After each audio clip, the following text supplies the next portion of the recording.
Are you a Fargo, North Dakota homeowner thinking of selling your home for sale by owner so you can save on commissions, but you're just not really sure how that whole process works? You're not alone. A lot of people want to try to sell their home for sale by owner, but when they haven't gone through it before, the steps can be confusing. In this video, I'm breaking down the full 9-step process to selling your home for sale by owner here in Fargo, North Dakota. If you're new to the channel, I am Sykora. I am a real estate agent here in the Fargo-Moorhead area, but I give a lot of people different advice on the real estate market, things about the real estate market, houses for sale, things to do in this Fargo-Moorhead area. And while this video is all about how you can sell a home without the help of an agent, if you ever feel like the for sale by owner route isn't right for you, or you're just looking for a second opinion, you can just book yourself right into my calendar through the link in the description below, and I'd be happy to help. So now let's jump right into this video where I give you the 9 steps to sell your home for sale by owner here in Fargo, North Dakota, so you can save on real estate agent commissions. First, and probably most important about selling your home for sale by owner, is you need to know your legal obligations as a seller. You need to disclose all material facts about your property, and you do not need to disclose about non-material facts. So what's the difference? A material fact is something that can change the value or safety of your home or someone's enjoyment of your home. So for example, an example material fact is, let's say, 5 years ago, you had an ice dam on the roof. That's a material fact and would need to be disclosed. So now some examples of non-material facts, like someone died in the house. That's a non-material fact in the state of North Dakota. Now that's different in the state of Minnesota, but you need to know the difference between material and non-material facts when you're selling your home, because as a seller, you'll have to fill out a seller's disclosure sheet. This just gives information about your house, what year did you buy the house, how old is the roof, how old is the AC, all this sort of thing, so you can disclose that to potential buyers looking at your property. Now, 90% of the time, new buyers coming into your property will have an inspection done. But this doesn't mean you don't need to disclose anything as a seller. You still need to disclose everything you know and all material facts on your home. Now, also, if your home was built before 1978, you also need to have a lead-based paint disclosure when selling your home. So, do you know about lead-based paint in your home? Do you have any knowledge of it? Have you tested for it in the past? Lead-based paint disclosure. Then also, if your house has a private well or a private septic system, those are both separate disclosures you need to fill out as a seller. So, have they been inspected? Do they work? Where are they located?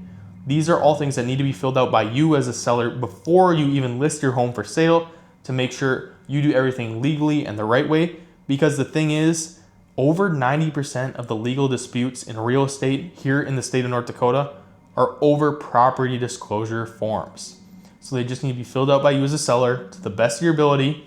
You may forget something, which is fine, but disclose all known material facts on the property which can hurt or harm someone's enjoyment of the property. That's the first step. Next thing is you need to make sure your home is prepped to sell. So what does this mean? A lot of homes, it depends on the market and the type of home it is, but maybe it needs a fresh paint job. You need to have your yard mowed. You need to have the house cleaned. You need to have some photos taken of the home so you can share it online. You may want to hire professional photography for your home, or professional videography for your home, or you may want to have someone come in and stage your home. All these are options because you want to make your house look as best as possible online, so you get as many inquiries and many tours as possible when listing your home for sale. Now, this is all done before you even list your home on, Zillow or online or on Facebook. This is all done beforehand to make sure your home is prepped and ready to go.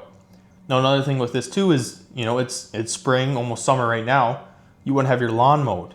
You want to have the snow shoveled when it is winter. You want to have your house looking great and looking great all the time, because you never know when someone's going to schedule a showing once it does go live. Now, one major tip I have for you, if you're thinking of selling your home for sale by owner and you want to prep it to make sure it sells in the best way possible, is hire some professional photography and videography on your home to make it stand out. Now, this is something, again, I am a real estate agent. This is something I do as a part of my listing package, but if you're looking to sell your home for sale by owner, it can really elevate your home, especially online, because as you know, everybody starts their search online when looking for houses.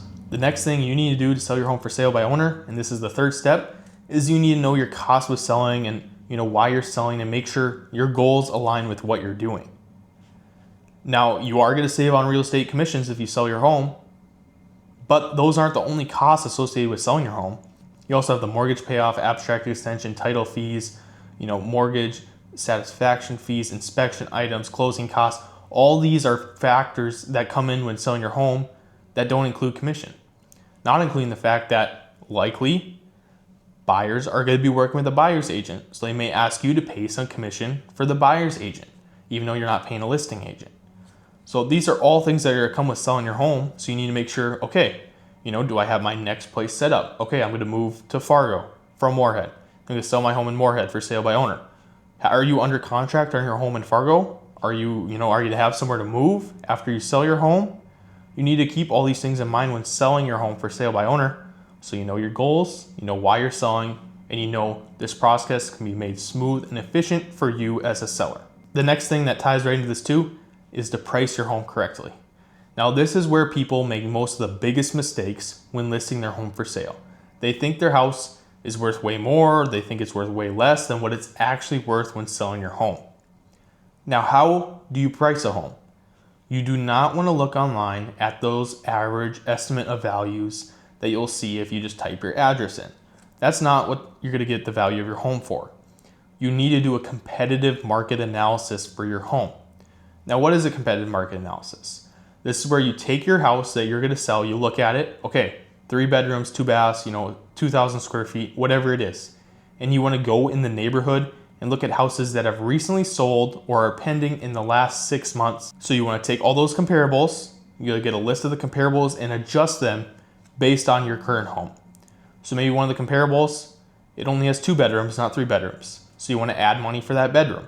Or maybe the condition of one of the other houses, it was a brand new construction. So you want to, adjust that way down or even take that off your adjustment list. You want to adjust all these homes based on condition.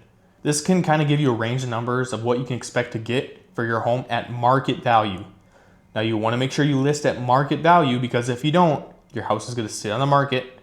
Buyers are going to come in, they're going to lowball you because your house hasn't sold. You want to list it at market value so you get the most people interested as possible right away so it sells quick, and also you have more people interested so you get better terms and price on your deal than if it sat on the market for 6 months. So that's why it's really important to make sure you price your home correctly, and you have to do a full competitive market analysis on your home.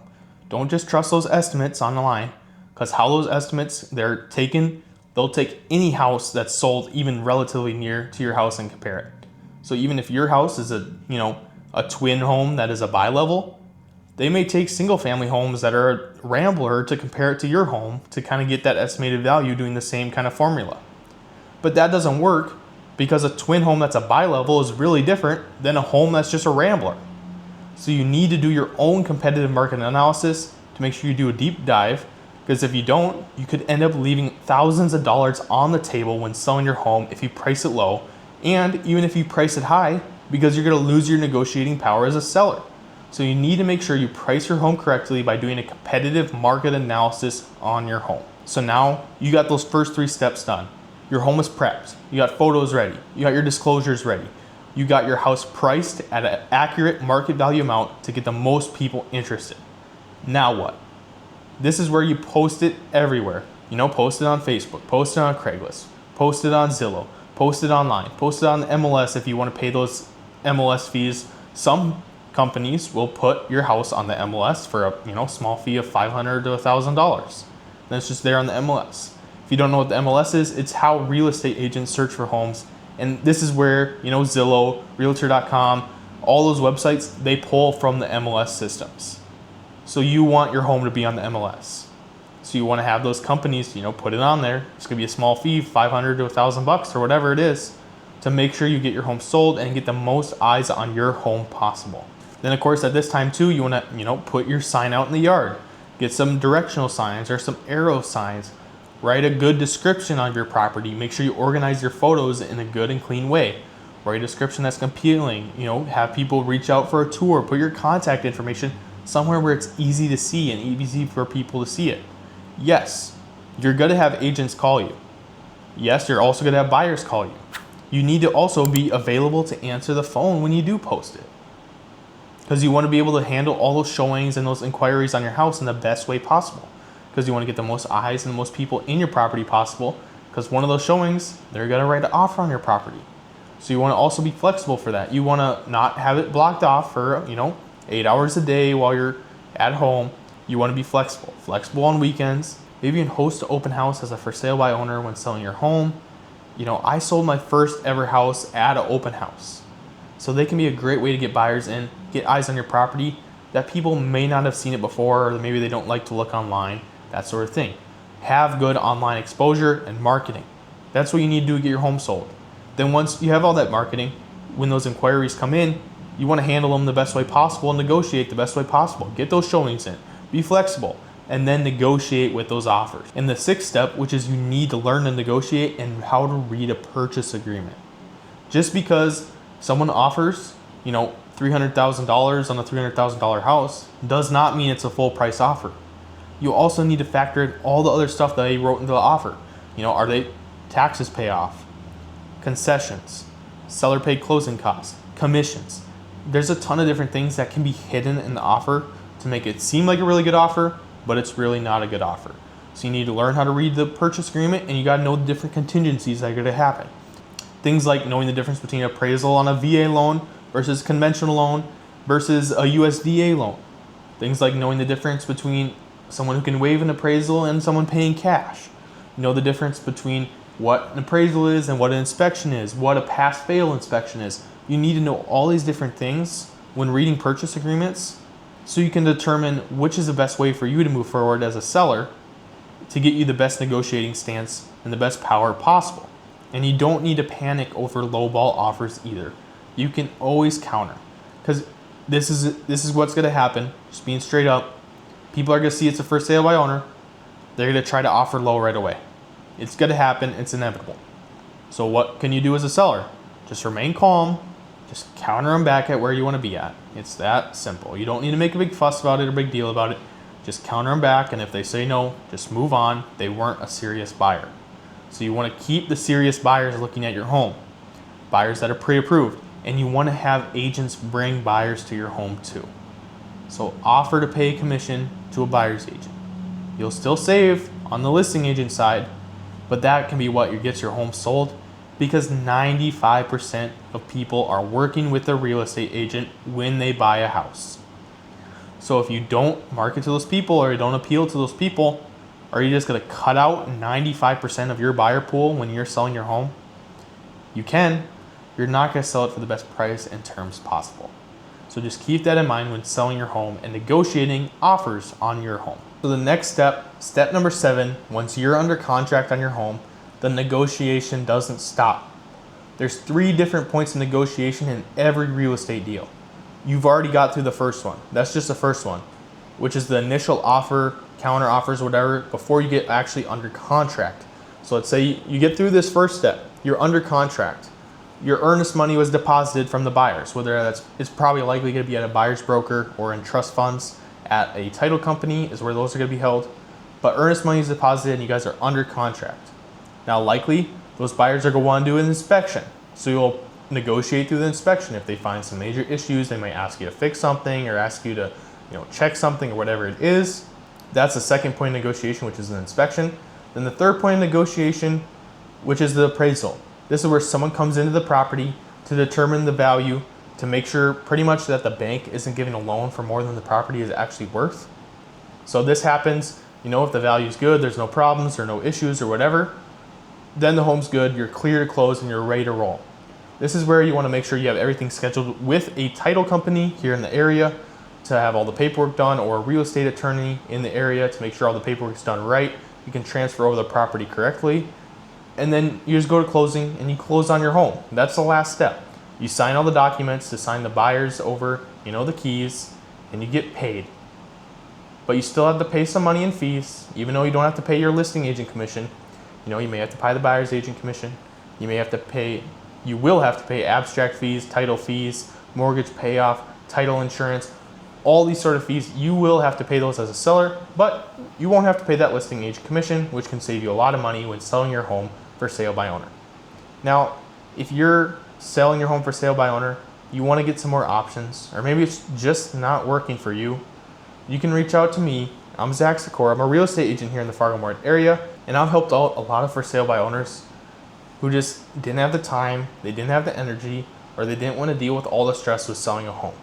So they reached out to me by scheduling themselves right into my calendar through the link in the description, and I can help you sell your home for top dollar in the quickest and fastest way possible, and keeping the time in your hands and the stress and the time in my hands instead. So if that sounds like you, just schedule yourself into my calendar and we can work something out to sell your home. Thanks for watching this video on how to sell your home for sale by owner in 8 simple steps here in this Fargo-Moorhead real estate market.